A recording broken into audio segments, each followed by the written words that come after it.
দেশের উত্তরাঞ্চলে তাপমাত্রা কমতে শুরু করেছে, সেই সঙ্গে বাড়ছে কুয়াশাও। ফলে অনুভূত হচ্ছে শীত। তবে ডিসেম্বরের শুরু থেকে ঢাকায় তাপমাত্রা কমতে শুরু করবে, আর এই মাসের মাঝামাঝি সময়ে শীত জেঁকে বসতে পারে বলে জানিয়েছেন আবহাওয়াবিদ শাহনাজ পারভীন।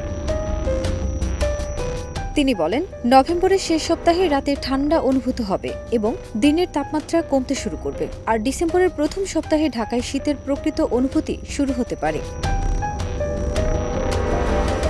জানুয়ারির মাঝামাঝি সময়ে সবচেয়ে বেশি ঠান্ডা পড়ার সম্ভাবনা রয়েছে। এদিকে আবহাওয়া অধিদপ্তর জানিয়েছেন, আগামী ২৪ ঘন্টায় সারা দেশে তাপমাত্রা কমতে পারে।